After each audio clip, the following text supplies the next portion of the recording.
Hey everyone, welcome back to another Fall Obsession podcast episode. My name is Sam Thrash. I'm your show host over here. Appreciate y'all tuning in.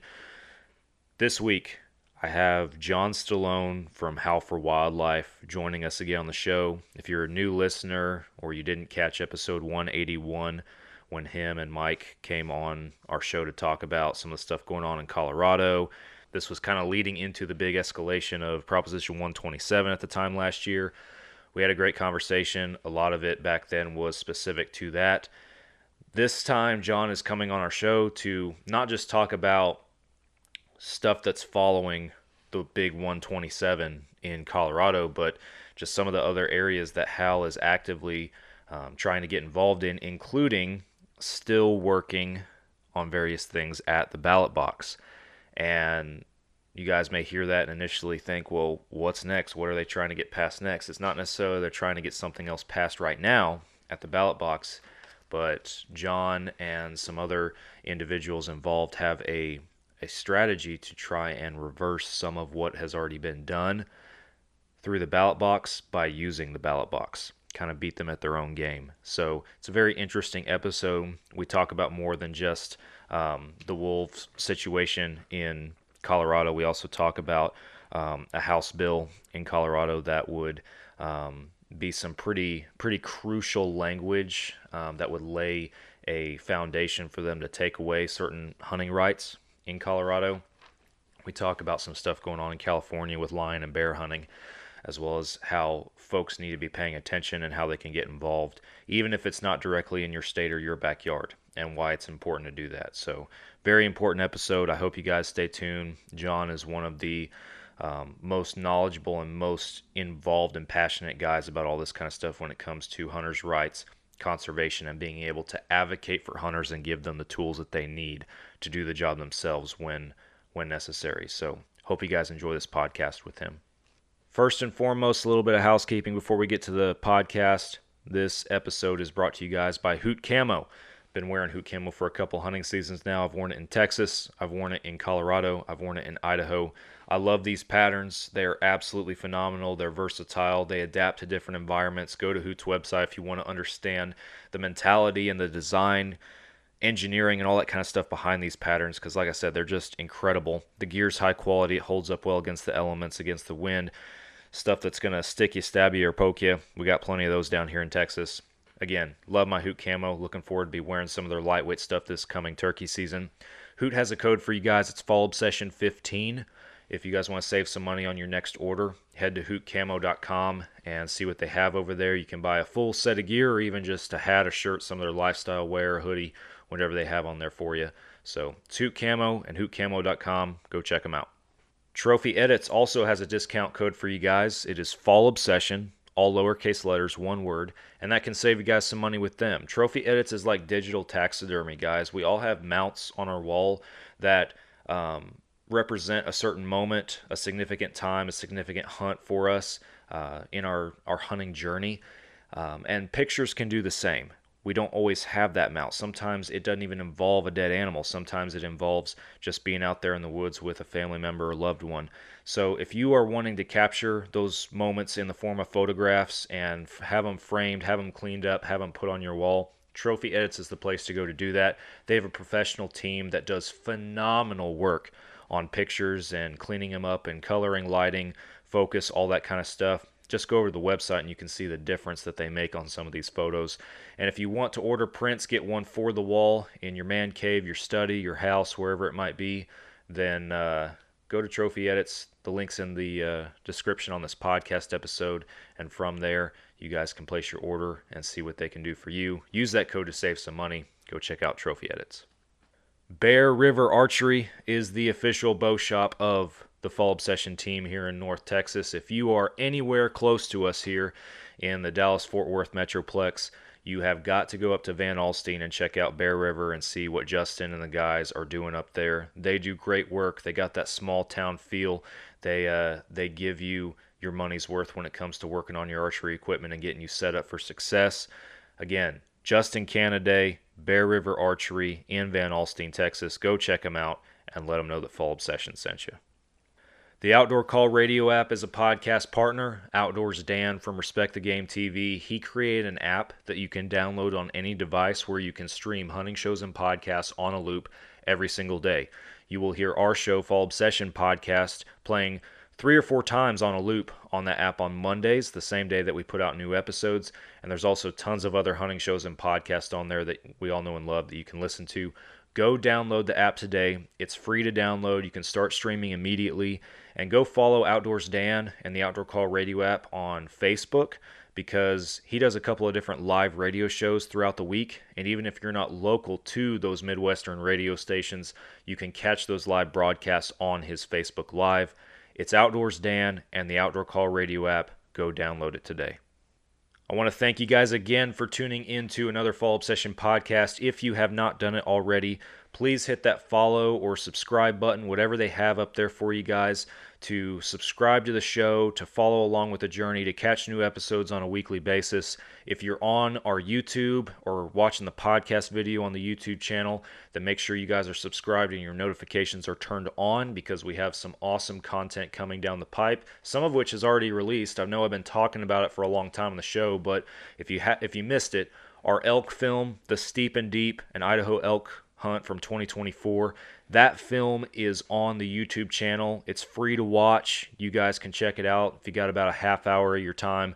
See just an incredible experience that we had up there in the mountains of central Idaho last year. That's the first of many other films and productions that we're working on right now and trying to bring to you guys either through Carbon TV or through that YouTube channel, so be sure you are subscribed over there.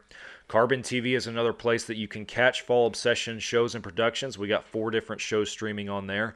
We have this podcast, our staff-inspired video podcast series called Couch Chats is on there, as well as our 2 different hunting shows, Texas Dirt and Midwest Mindset. Make sure you check out everything we have going on at Carbon TV.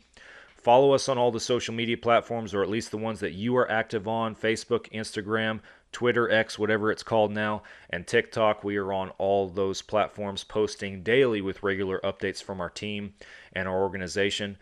And go to fallobsession.com. That's the website if you want to see everything that we do. All of our content filters through there. You can watch all the shows, listen to all the podcasts directly from the website if you want. You can pick you up a hat or a shirt if you want to support us. We also have plenty of educational content on there in the form of gear reviews, educational articles, how-tos, all that kind of stuff. We are everything hunting and outdoor media. You guys make sure you are plugged in and checking out everything that we're doing over here at Fall Obsession. And with that, we are going to turn it over to our conversation with John Stallone from HOWL for Wildlife. You guys are listening to another Fall Obsession podcast. Oh, you got her, dude. She's down. Let's go. Dude, I just shot a deer of a lifetime. Freaking smoked him. One with nature, and if you're a believer, one with God. Definitely gets your heart pumping. Boy, you are in trouble. Fall Obsession Podcast. Welcome back, guys, to another Fall Obsession podcast. I'm Sam, hosting y'all. My guest this week is John Stallone from HOWL for Wildlife. Welcome back to the show, man. Thanks for having me. Appreciate you. Yeah, always a good time, always a pleasure. Looking forward to today's conversation, man. We have some new listeners, some new folks in our audience and everything these days. So for those who haven't gone back and listened to episode 181 when you and Mike Costello were on the show, give us a little bit of intro and insight into who is John Stallone and what is HOWL for Wildlife. Well, John Stallone is easy. I've been that for 49 years. I'm just a really passionate hunter. Been hunting since I was a kid. Been in the hunting industry in one way, shape, or form since 2001. Far as I know, I'm one of the original podcasters. Yeah. I started a podcast back in 2004. And I'm the Vice President of HOWL for Wildlife. So I'm a writer. I mean, there's so many different things. I could just sit here and take up 20 minutes of time. Yeah. But it's not really important. Well, very actively involved in everything. And yeah, a podcaster before podcasting was cool, so. Yep. That's for sure. That's awesome. What does HOWL for Wildlife do? It's hard to say. It's hard to boil down, but I kind of set it up into three categories. The first category is we provide the tools and education for hunters to have their voice be heard by the decision makers on policy that would affect their ability to hunt and fish, or wildlife management decisions that would ultimately affect opportunity and so on and so forth later down the line. That's probably the crux of what we do. Like, I don't want to say the most important because it's definitely not the most important because I think they're all important. Um, but we do a lot of it, and that's what we're mostly known for because our action center, if you've ever taken it for a test drive or if you're a member, you go on there, you find you find the action, you read about the action, you put your name and your number in, and boom, you've done more for hunting in 30 seconds than you've ever done it without getting into the inner workings of how that works. Oh But yeah. it's a super effective tool. The next thing we do is we act as like a conduit between state level issues and we bring them to a national tension. I'll bring up like last year we were working on that Colorado deal where they were trying to eliminate mountain lion hunting. Hmm. Now, chances are, if you've heard about that, you heard about that in any way, shape, or form, it came somewhere from us, like originated from us somehow. Yeah. We took it as a state level issue, could have left it there as a state level issue. We partnered with CRWM and we brought it to the masses. That's why people in Texas know about what was going on in Colorado. Simple as that. Like, that's a lot of what we do. Um, and we're going to talk about that again today because we got Hmm. another national issue. It's further down the line, which is great. We're getting involved in it a lot earlier, but um, and the third like major thing we do, and I think ultimately this will be the thing that wins the war. And I say war, the war between anti-hunting and hunting. Um, so there's 5% that are hunting in the United States and about 5% that are anti-hunting. Hmm. So that means there's 90% in between. That 90% in between has all the power, really. Um, if something comes to a vote, we need them to sympathize with what we got going on. Yeah. So in order to do that, we developed this program called Hunting is Human, and we bridge the gap between the non-hunter and the hunter. So they have an education on what we do and how we do it, what it means to us. That way, when they're faced with the propaganda that's constantly put out there by the anti-hunting establishment, um, they don't fall prey to that. Right. They don't see, they don't think we're out there lopping off heads or just, killing things for bloodlust or whatever negative connotation that you've heard about hunters and what we do.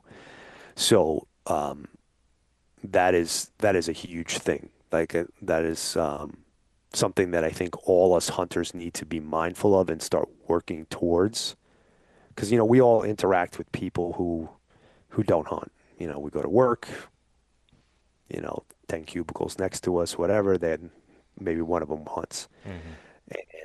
and but we want them to say, "Oh, I know Sam. He's a good guy. He partakes in this, and he's told me that they eat the meals. This is something that is part of his heritage. He takes his kids. He does this. He does that, and it's not what I'm being exposed to. It's not these bloodthirsty maniacs running out there willy-nilly shooting at stuff." Oh yeah. So, Yeah, you know as well as anybody that it takes one. I don't want to speak ill of anybody, but one idiot basically to paint hunting in a bad light, and everybody's Oh, jumping on it, and then it creates all the poor perceptions. And sure. your analysis, the way you laid it out on, okay, there's this massive group of just uneducated individuals in between that simply don't know one way or the other about Hmm. hunting. And we've, Yeah.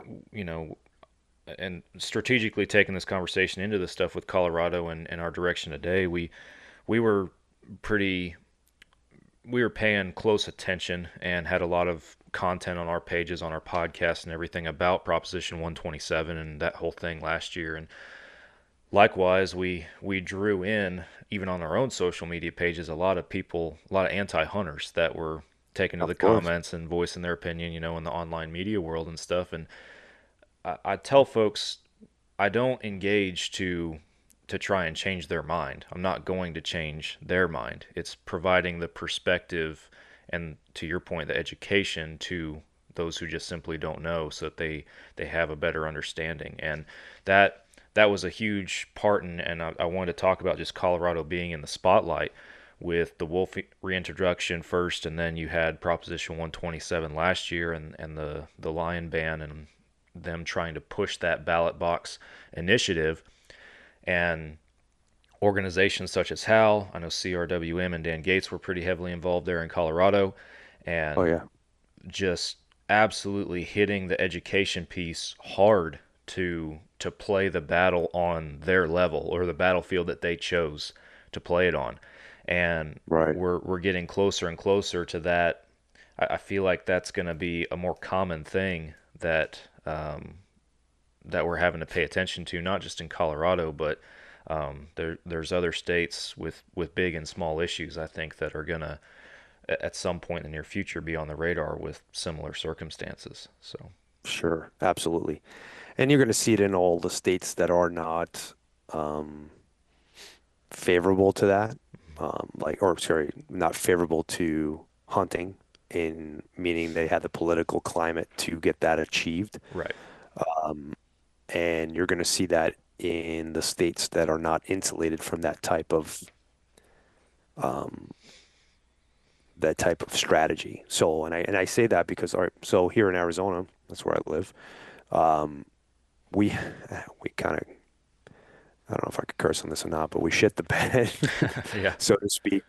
Um, I didn't know this. We didn't know. Hal didn't know. We were informed about it like 2 weeks or like 2 weeks, I think, before the election. But there was a bill introduced, and it was introduced by, I believe, the ag guys. And had there been some continuity there, and they looped in the hunters, and I think we could have won it. But the whole thing was, there was a proposition, I think it was called Proposition 134, if I remember correctly.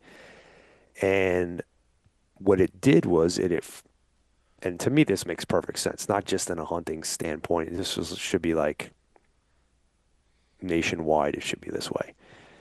But in order for somebody to introduce something to the ballot, they had to get signatures, X amount of signatures from every county in the state. hmm. So you were getting this broader perspective, this broader input into whether or not this is something that the state wanted. Right now, most of the places, especially Colorado or whatever, you could literally go down to, downtown Boulder, sit outside of a Whole Foods and grab as many signatures as you want. Right, Same thing here in Arizona now, but not now, but it has been this way. One thing that Arizona has is a little bit higher number of people that you need, to a higher number of signatures, but it's not that much higher. Um, anyway, so that didn't pass, but I think a lot of people are starting to like realize this, and we're gonna maybe start working to put in some of these protective measures into you'll see, like last year we worked on in Florida, we got the right to hunt and fish put in their constitution. And I hmm, say we, it wasn't just Hal had a part in it, but Travis Thompson actually was the guy that was like spearheading that in Florida. but we had a part of bringing that to light and making that more of a national issue. Um, so they got that pass, but there's still, I think, 22 states that don't have, or maybe there's 24 states that have it, so the rest don't have it. That right to hunt and fish. And that right to hunt and fish offers a layer of protection. It doesn't solve everything. So we were talking about the ballot box thing. I kind of took us off on a tangent here. We are adamantly against ballot box biology. But ballot box biology, unfortunately, the only way to overturn ballot box biology is to use the ballot again. And that's one of the things that we are working towards. And it's funny. It's funny because we spent all this time, this whole last year and a half, talking about ballot box biology is bad, ballot box biology is bad. And now here we have to use the ballot. It's not ballot box biology per se, but we have to use the ballot. We want to, so let me back up a second. In 2020, during that election, Colorado passed by a small margin, like 1%, the reintroduction of wolves. So there was only 33,000 more people that voted to reintroduce wolves into Colorado, more than did not. And most people weren't talking about it. And we weren't even around. Howell was not around in 2020. And they passed this, and last year they started actually reintroducing wolves. It took them 4 years to actually start reintroducing them. And so the first wolves, I think, hit the ground in December in 20. I might be wrong, but I don't remember. So I feel like that's what it was, December 2024. And what we want to do is introduce a bill to put a halt on that. Not go kill the wolves that are already there, but stop reintroducing wolves. Because Howlful Wildlife's, we are not anti-wolf. I am not anti-wolf. If wolves come in on their own, on their own agenda, or the natural attrition, whatever you want to call it, okay, so be it. I'm okay with it, but I also feel like there should be a management plan in place, and I also think that all ecosystems should be looked at holistically, and nothing should be excluded. So if you're going to have more predators, you need to have this balance. You need to have this idea that if we take from here, we got to take from here. Right. If we add here, we got to add here. So, that being said, we're working with some people, and it looks like it's going to come to fruition here. We're working towards undoing that ballot measure, basically. Gotcha. So that would you're talking about I think you worded it as a halt on the reintroduction. From there, and I know at this point this is I'm getting way futuristic in my outlook right here, but from there, would there be an eventual hunting season, or would that be a goal to shoot for, depending on the wolf populations and what goals are being met there? Sure. Yeah, so having a wolf, we started working on and pushing a wolf management plan in Colorado. I think it was last year or the year before. And there's not much of a management plan now. Wolves, if enough of them come into Colorado where they need to be managed, then yes, that is something we would want to advocate for. We would want to have the hunting of and management of lethal and non-lethal take. So, but as of right now, what we want to do is actually kind of put a halt on it, that they don't get to that level that they even need to. Yeah, managed. kind of a hold what you got right now, for sure. And Right. and this would be like you're still talking like a year and a half or more out. We're still talking like a 2026 ballot It's a measure, correct? 2026, correct, yes. Okay. So we'll be talking about ballot measures and all that stuff, in 2026 leading up to that election cycle. And but right now is the time for us to start generating the funds and so on and so forth. So just to give you a idea, and we'll compare it to that lion deal in Colorado. That costs $5 million. Hmm. What we did there. Wow. Okay. In order for us to be as effective, we need to at least reach that, if not more than that.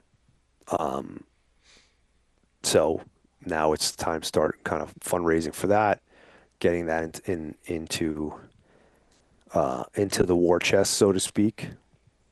That way we can start making the moves that we need to make. Our back was against the wall the whole time we were on that. Now we have time. We also have better strategy plans in place. We know what works and what didn't work. We learned from some mistakes that we made, and we learned from all the successes that we had. Yeah. So, and of course, this is going to be a process that we're going to learn every single time, and hopefully get better every single time. But that's why we're talking about it now, because we know that it's important to start getting it in people's heads that this is coming up. Yeah. So On that note, because what happened last year with 127 and the work that organizations such as yourself and the money spent and all that kind of stuff, the effort that went into that, that's something that, at least at that scale, that publicly, I don't know that hunting has ever seen a fight like that at that level before. And through that, I feel like hunters, we'll just classify everybody as hunters here. sure. We displayed to the anti group that we can play at that level. Hmm. Are you worried, especially with, okay, you're talking about now we have time to prepare. We have until November of 26 to potentially work on this and get it prepared. And especially, I mean, you're on our show. Not that the whole world's listening to this show, but Right, but sure. you're on our show talking about it. Are you worried about them seeing the playbook? Are you worried about them also having time to prepare for what you are trying to deliver? I think they already are anticipating. Hmm. I think their playbook. Let me back up a little bit here. So my opinion about anti-hunting is that the people that run it,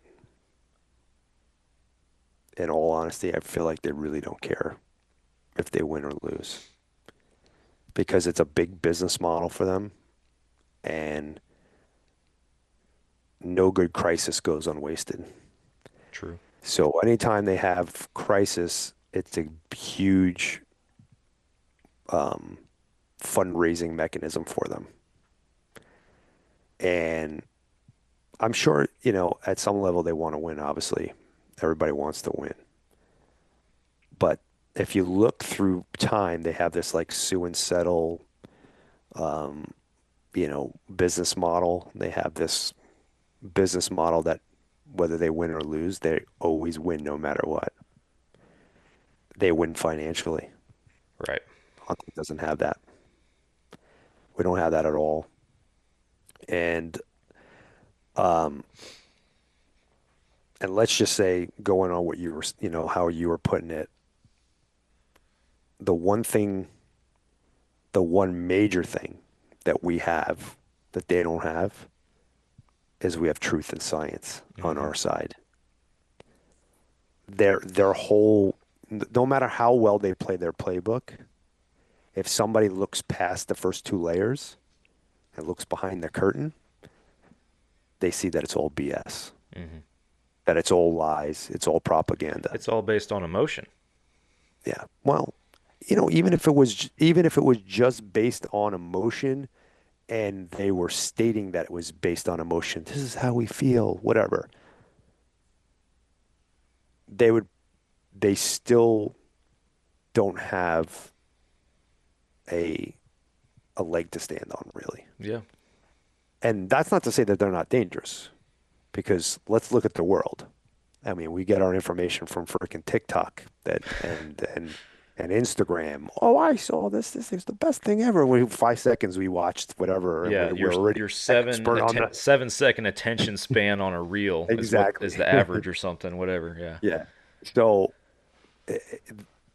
it's actually, the world is primed to, do well for them. Matter of fact, Charles and I were having this conversation the other day, and if it was just about like money and I didn't care about hunting and I didn't care about what happens, I would go work for the other side. Yeah.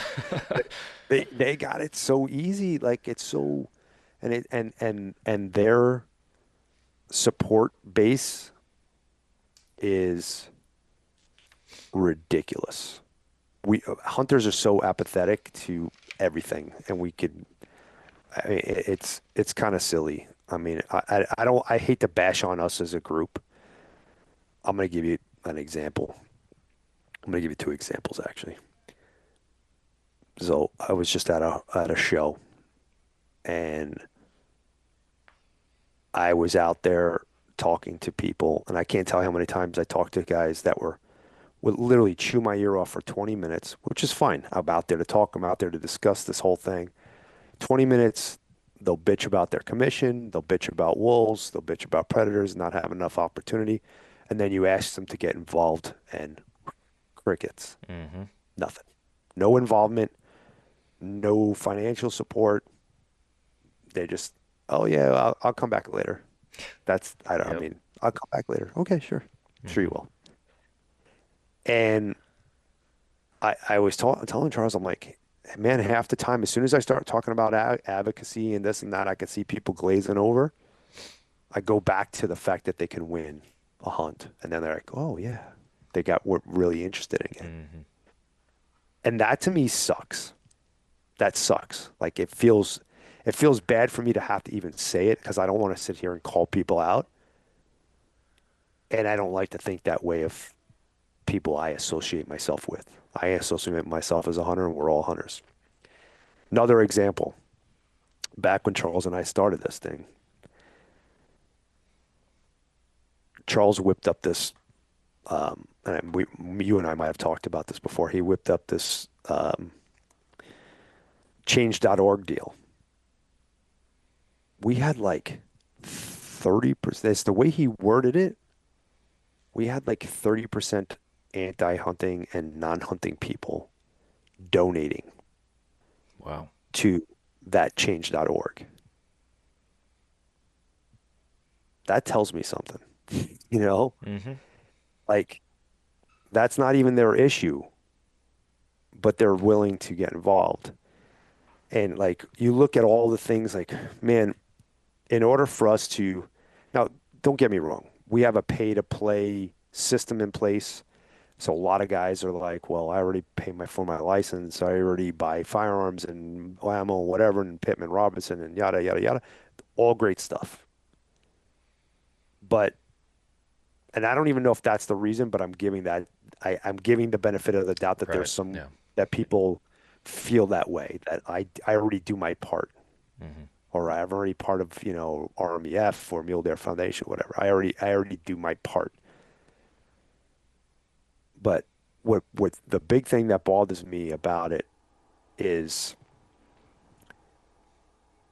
if you go to, there's not even, at least that I know of, there's no Cats Aren't Trophies banquets. I haven't heard of one. Yeah. They're not giving away bird watching trips or the newest and greatest hemp backpack. They're not. Yeah. Like they're not incentivizing their support base. They're not saying, "Oh, you can win this awesome thing, do this raffle, and blah blah blah blah blah." Yeah, go look at the deer. Yeah. But we have to do that in our business, Hmm. in our business model. Like, right? Let's face it. It's a nonprofit, but it still has to be a business, right? So, in order for us to get, and this is not everybody. I don't want to put everybody in the Right. same category, but a large majority of people don't, unless there's in it something in it for them, they don't want to be involved. Not that they don't want to be involved. Well, it's even us as hunters. It's a weird thing. Yeah, we still, even though we are 100% on board, agree with all of it from, from our angle, we're still so caught up in the now. What do I get out of it now? Do I get to go on this hunt now? All that kind of stuff, instead of focusing on the long-term effects. Because like for me in Texas, I am not, as a Texas resident who hunts down here, I am in no way, shape, or form immediately and directly impacted by anything that's going on up there in No, Colorado. I mean Texas is pretty damn insulated, like It it from a lot of stuff. it is, and there's so many hunters in Texas, Sure. and a lot of hunters, I'll rag on us, a lot of hunters in Texas that don't pay attention to this stuff or don't care about this stuff because it's And why should Colorado. it? It It's not doesn't Texas. affect It's they have their own political beliefs, like, beautiful state, great wildlife, sucks to be them They're type. turning it into California. Yeah, Yeah, like, exactly. you get it all But for sure. you look at the more long-term outlook on it, and I don't know what the political or the commission landscape in any state's going to look like in a decade. And Right. and for me, it also comes down to looking at, all right, what's happening now?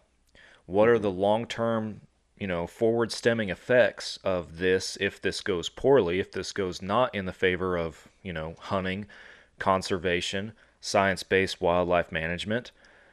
If this goes poorly, then what's to stop that from going to the next state and the next state and the next state? Sure. And Sure. eventually, if organizations such as you guys, Howl for Wildlife, and plenty of others out there, if they go unsupported by the greater hunter population, then it's only a matter of time before potentially the anti-hunting argument swallows up the scenery. And Sure. even though Howl for Wildlife could still be here, without the support now, how are you guys going to have the support a decade from now to advocate for issues that may or may not be in states that are perfectly fine right now when it comes to 100%. their rights as hunters? So that's a poor I did a poor job of explaining No, my thought process you on did a it, great because job of it. even though I hunt Colorado as a non-resident, but not everybody down here does. But that doesn't mean it doesn't affect you, or that it won't later on. So hear me when I say this. No matter what state you're in, what you enjoy to hunt, what method of take you enjoy, every time you lose hunting somewhere, any type of hunting, it will affect you and it hurts you. Hunters don't realize how interconnected we are, and they don't, like a guy in Texas doesn't realize that a guy in Arizona who loses mountain lion hunting, it trickles back to you. Mm-hmm. And I've spent a lot of time connecting the dots for people and making them understand. And I think I might have did it on our last time I was on here with you. But we are all in this together. Okay. Hunters occupy, we're the largest stakeholder, even though we're not the largest group at the conservation table. And the conservation table is all the different stakeholders that have a say in conservation. And even though we're only 5% of the population, because it's a user pay system, we are the largest stakeholder. And anytime you start removing people from that 5% and you start shrinking that down, it minimizes our voice. And there's many different ways to minimize that voice. There's many different ways. Like you take away participation, you take away types of hunting, you take away, um, you know, methods of take, and so on and so forth. It whittles away. It's a chipping. It's a war of attrition, you know. And I'm going to jump up on my soapbox here for a second and pat myself on the back. I mean, it's at least what it's going to sound like. I'm not trying to do that. I'm 49 years old. Okay. I'm not saving hunting for me. I'm not out here doing what I'm doing for me. Mm-hmm. I'm pretty confident that I got maybe 25 years left of hunting if I'm lucky, right? I'm pretty sure that hunting's not going to go away in the next 20, 25 years. Right. I don't know 100%. I don't have a clear crystal ball, but I'm not saving it for me. I'm not even saying it for my kids because my son, he loves it, but he's not passionate about it like I am. My two girls, they like to go just to be with dad. That's it. So I'm not even doing it for them.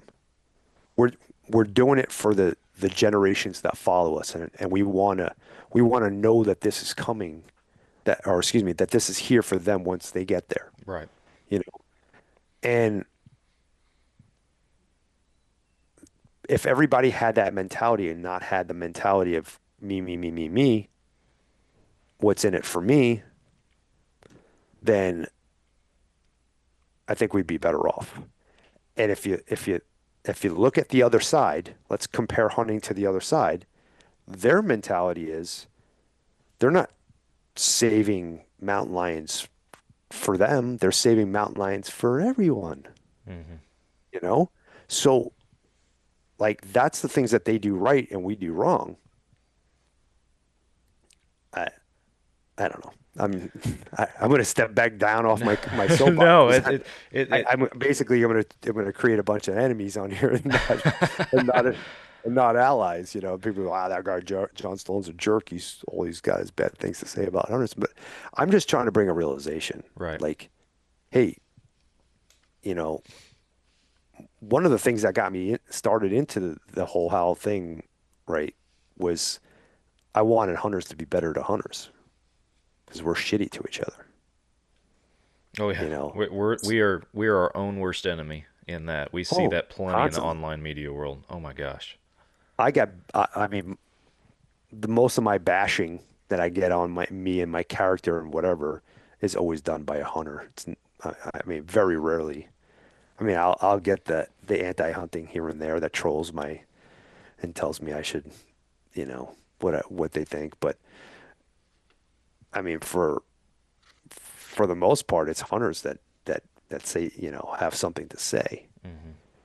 Instead of us supporting each other. We don't do that. But that's a whole nother. No, it is a whole nother discussion. And I won't make this podcast about that. I actually did an episode several episodes ago specifically about that and just talking about how on social media in particular, that's what I use as my example, but the antis are so quick to, you know, hop on there and start bashing us, and where's the support from our own people, right?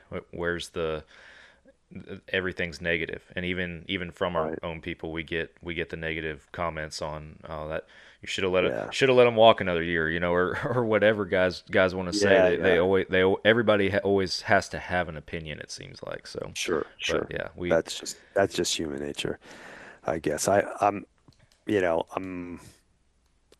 optimistic and hopeful that a lot of that will change and people start understanding that, you know, that we are all in this together. We're all brethren, right. And we might not agree with each other's methods or whatever, but the big picture, it's like, if you think back about this country, really, the last time that you saw the whole country was united was back when 9/11 happened. Right. there was like a common enemy, And I kind of hope that there'll be this realization that this enemy is on the horizon and in the shadows, really, to be honest Mm-hmm. with you, Mm-hmm. and has been there and it's just been chipping away, whittling away at everything that you want and everything that you love and everything that you believe in. Um, and they've been whittling away, and that's where your energy should be focused. Yeah. It should be on that, not telling the guy that he shouldn't, whatever. He Yeah. shouldn't take a shot over 50 yards or whatever. You know, Yeah. whatever flavor of the week we're talking about that week. Yeah. But Exactly. Well, so speaking of whittling away and everything, because that seems to be an MO for the antis is we're chipping away at it slowly but surely. They find a weak spot or a gray area, a loophole, and that's their first opportunity to start working on it, right? You had mhm, mentioned to me before we recorded, and I know this is something you wanted to talk about also in Colorado, but I believe it's House Bill 25-1258. Um, correct. and let's talk about that a little bit because that while it may not seem as aggressive as Proposition 127 last year, hmm it seems like one of those little slices of the cake that they're starting to try and take, Sure. right? Well, what it is, before you build any house, you got to lay down the foundation, right? Right. They're trying to uh, lay the foundation down here.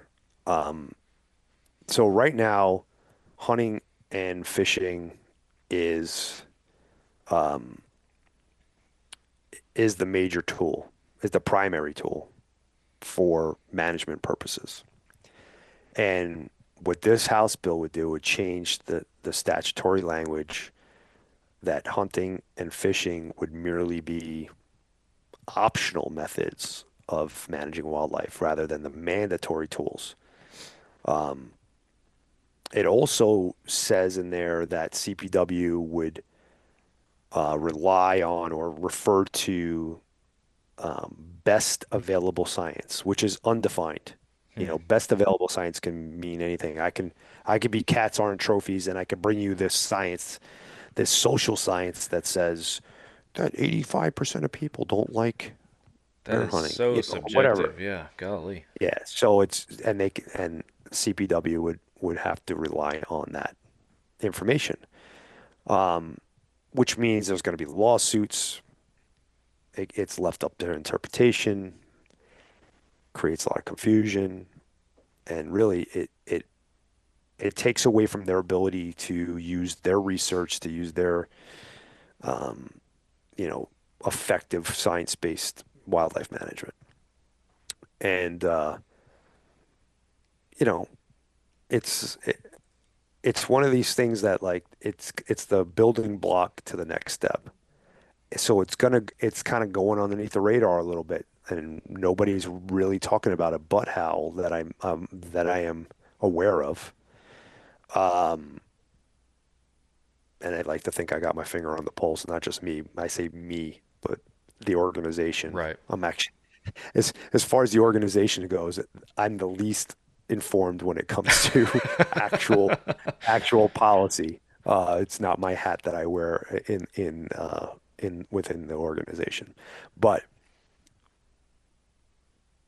if I don't know about it, if we don't know about it, then and because other people aren't talking about it, then how is, the average guy that's out there hunting supposed to know about it and, Hmm. and pay attention to it? It's a very dangerous piece of legislative. Oh my God, I can't speak legislation. Hmm.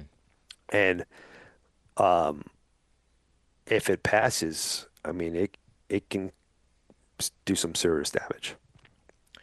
Well, yeah, you hit the nail on the head with it lays the foundation and opens a door for so many other things. Something that, at a glance or somebody that just isn't paying attention, could seem harmless, but that's language that, to your point, it shapes the future of what they're trying to do. So it's dangerous. Yeah, absolutely. So right now we have an action up on that in the Action Center on Health for Wildlife. So if you go to healthforwildlife.org and you go to the Action Center, you'll see that HB 25-1258. Yeah, Gotcha. yeah. It's I mean, I encourage people to get involved in that. I encourage people to get involved in all the actions that are on there. We actually put a tool on that on our Action Center before the last election cycle called Letter to the Editor, and this like it provides a tool for people who are savvy enough to construct a letter to the publications in their locale. You know, you could put out mission statements about how hunting's what hunting means to you or local things that are going on. That's a really great tool. But there's other actions in there, and as legislative season progresses here, more and more stuff will pop up. There's a couple of California bills in there right now. There's the Colorado. There's one for Washington, and I think that's it. Maybe Oregon as well. Yeah, I was gonna hit on that just a little bit because I know you kind of prefaced that before our episode here about um, a couple actions that you guys are involved in over there in California as well. Obviously, Colorado has been the seems to have been just the spotlight on everybody's radar here the past couple years. But um, what do you guys have cooking in California at the moment?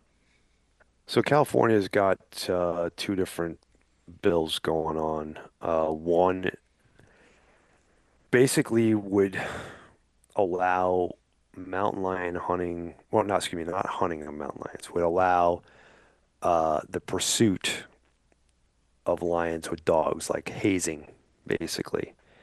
And this is good for sportsmen on a number of different levels. One, it's going to keep lions out of neighborhoods and hopefully keep lions away from livestock and so on and stuff. So it's going to build support within those communities.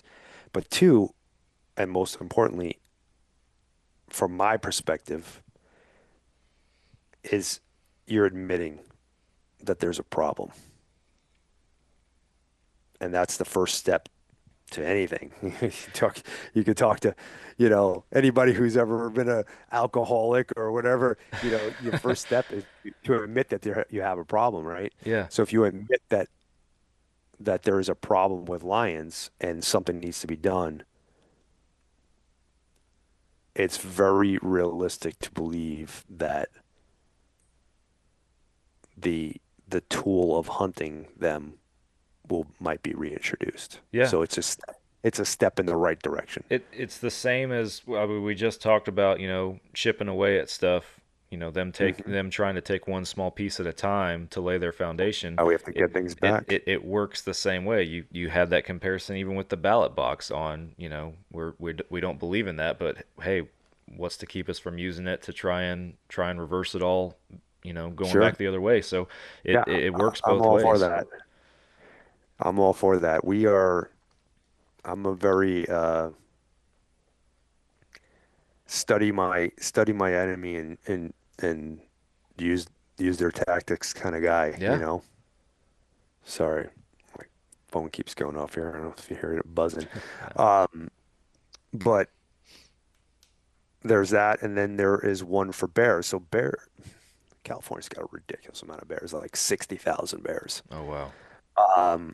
And they never meet the quota ever. And they did so much research in the last few years on how bears are affecting the deer population. And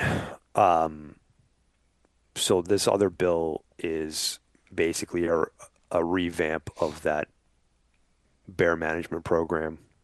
Also has, I believe, some like non-lethal hazing stuff in there, and I believe it has some language in there. And then don't quote me on this, but I believe there's language on there that would allow, in a very controlled way, some hound hunting to take place. Gotcha. So it's another positive win. It's a step in the right direction. Like you said, sometimes, you just have to take a step in the right direction. You look up the ridge and it's insurmountable, but Well, 5 hours later you look up and you're like, oh, I made it up here. yeah. I'm up here. But Well, it took you one step at a time. that's the other thing too that people have to think about and everything, because again, speaking in general terms from a perspective of somebody who, no disrespect, but just isn't paying attention to this kind of stuff.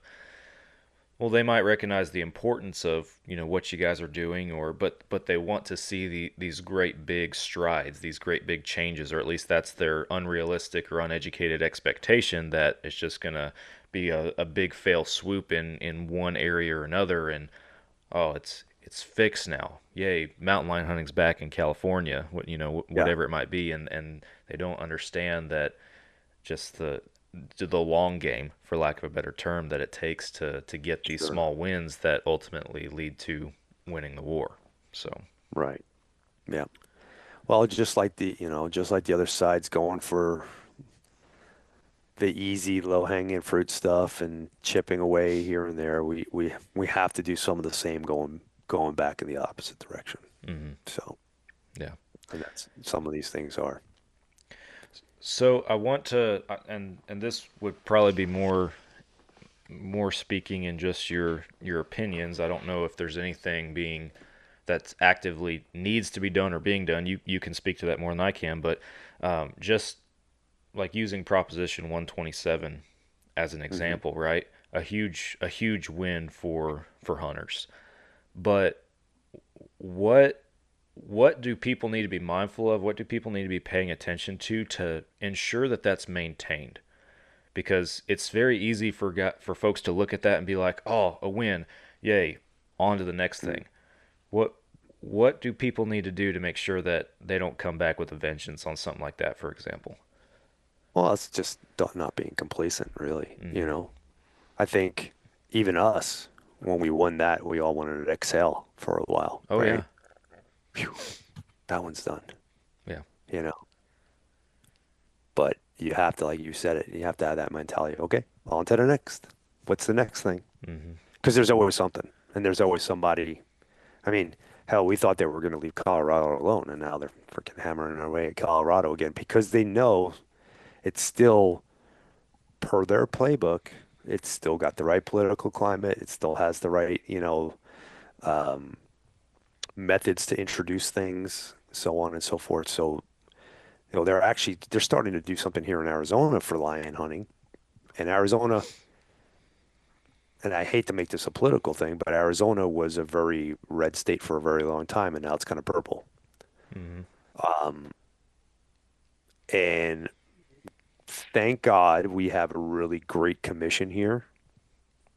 And but and I feel like we might be it might not be an issue. But they're bringing a petition to ban the use of hound hunting, or at least pack hound hunting. You probably could get away with one dog or whatever. Haven't really read their petition all the way through yet, or haven't really seen it. Actually, shouldn't say that. I haven't read through it. I haven't really seen their actual petition yet. Um, but they want to do away with pack hunting here, and they're going. This is what they do. They go at the commission level first, see what traction they can get. Mhm. And if they get enough traction to pass it, then great. Obviously, they won. But I don't think they go into it thinking that they're going to win. Again, I go back to that whole mentality of how they fundraise. So they go in, oh, we're going to try here, we're going to try here, we're going to try here, and we fail. Okay. Now we're going to go to the legislative level. We're going to try to get somebody to sponsor a bill, and we're going to try to get it in through this way. Da da da da da. Same thing, and it fails. Now, but we had every single time we got more money and we saw more involvement. Mhm. Okay. And this is what they do. And then it goes to the ballot. Now we let the citizens vote on it. So let's get out there and spread our propaganda and try to change and sway as many minds as possible, also while generating a crap ton of money. And, it's just to give you an idea, to go back to the 127, I said it cost us 5 million. They outspent our campaign, I want to say 3 or maybe 4-1. Wow. Wow. Okay. Yeah. So, That's To give you big. an idea, if you got that much money to put out that much stuff, and thank God we were able to bash them back down. I mean, you got to be you got to be getting the money from somewhere, right? Right. So, No, and I think that goes, I mean, it goes back to, obviously educating the people who are in the middle, because those who are strong supporters of hunting and what you guys are doing, obviously they don't need any convincing. Likewise, somebody who is a strong, just hard-headed supporter of the anti-hunting community and groups, not going to sway them. It's the people in the middle that you have to convince. I know when Dan Gates came on our show, he talked about how he was out to dinner one night or something, and just randomly decided he was going to go up to random people and have conversations. Just and had 23 conversations with individuals who had a certain political viewpoint, and sure. I think he said like 20 or 21 of them he was able to convince and educate on, hey, this is why line hunting is important. Right. It's just they don't know. Well, they're gonna believe whatever they think is the most valid stuff. And like I said, as soon as you start unpeeling the first couple of veils or the first couple of curtains, whatever, the first few layers of BS, people can see through that. Oh yeah. I mean, we just saw that in the election with Trump and everything else. There was this, like, they constantly put out this BS, and it took people taking the time to look past that, what they were seeing in social media and whatever, to make a more informed decision, Yeah. right? And that's why he did well.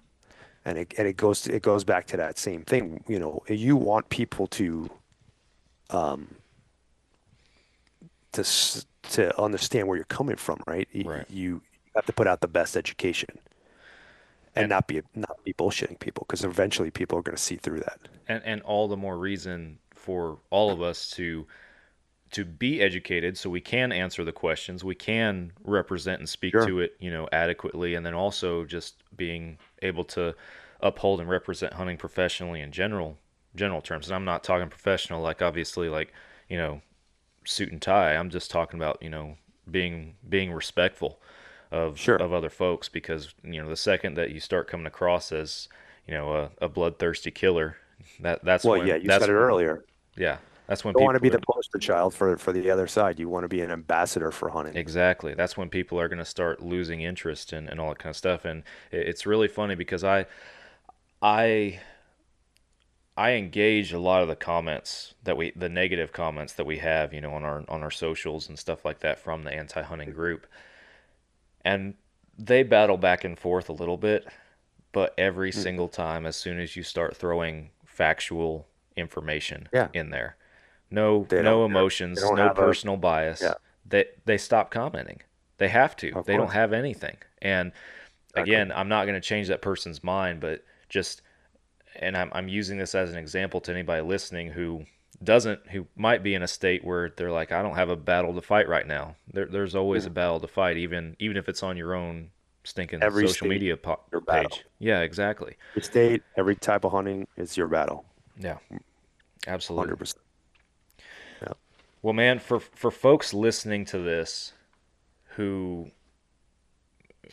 didn't know about HOWL before now, they're hearing you talk about it, and how can they get involved? I know you've plugged a couple of different things that you guys have on your website and different Sure. actions and stuff like that. But just speaking in general terms, or if there's something specific people are interested in, how can they find y'all? How can they get involved? How can they contribute? All that kind of stuff.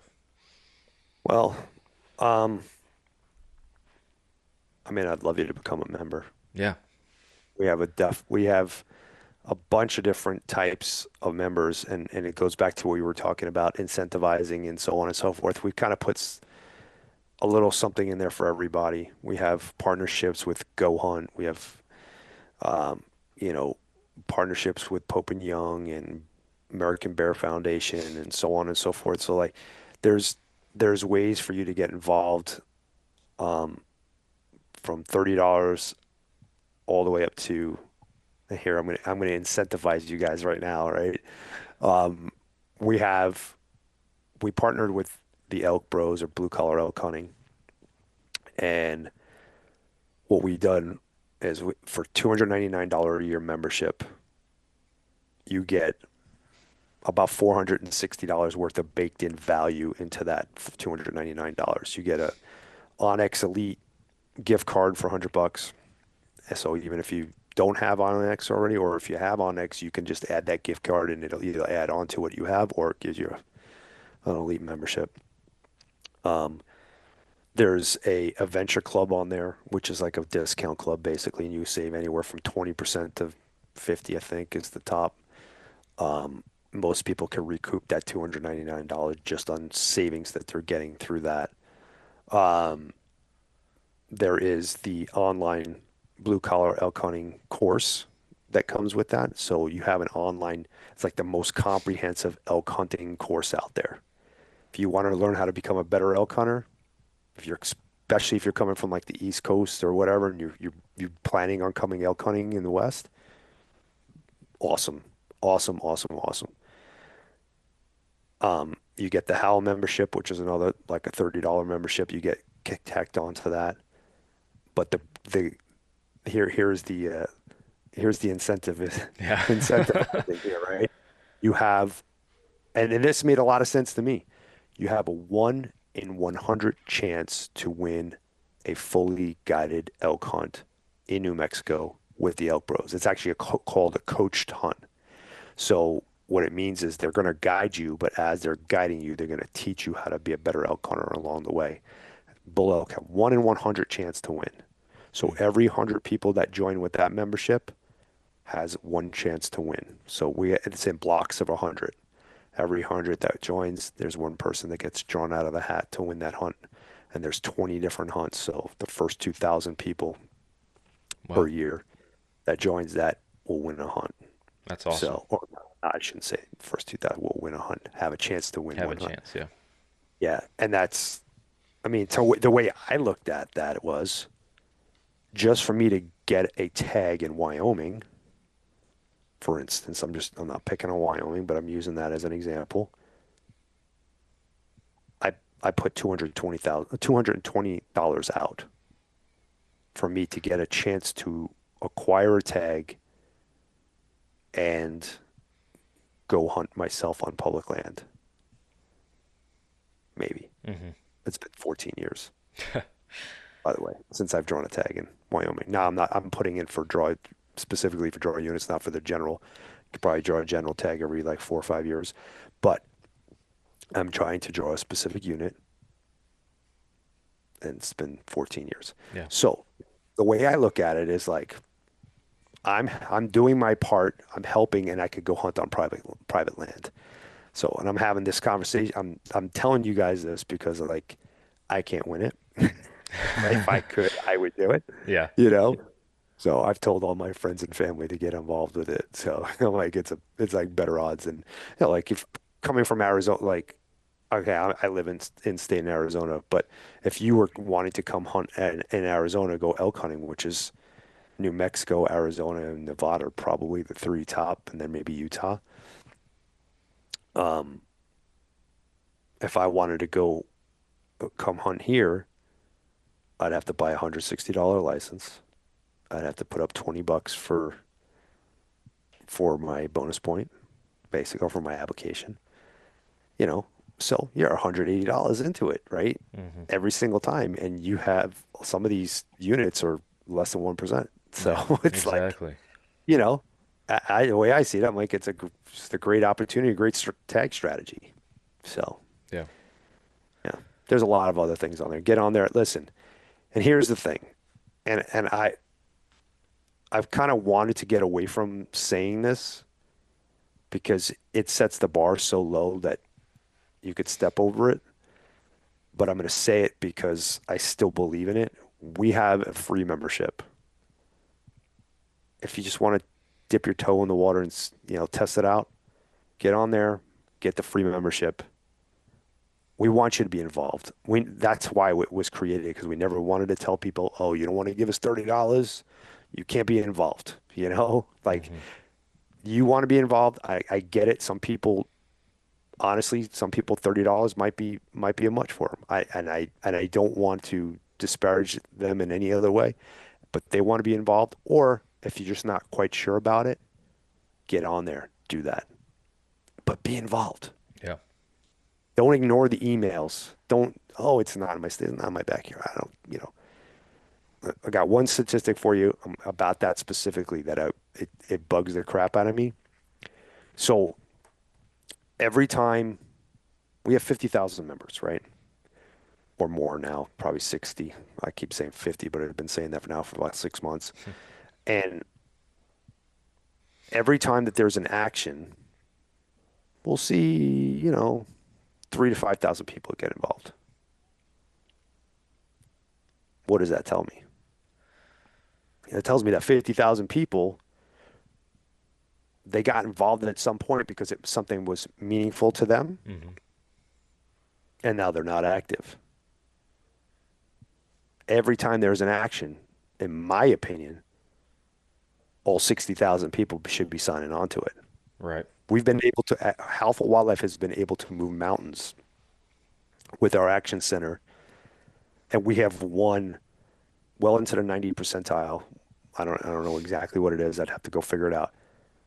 Won actions with thousands of people, and if we had that larger number, hell, there's 16 million hunters in the United States. Could you imagine how well we would do if we had half of that getting involved in everything? We would literally be undeniable. Yeah, it'd be crazy. So you got to have that mentality.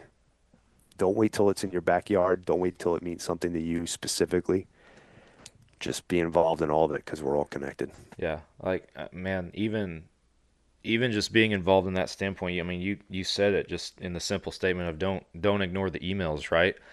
Like, you guys are giving everybody the tools that they need to stay plugged in and to be paying attention.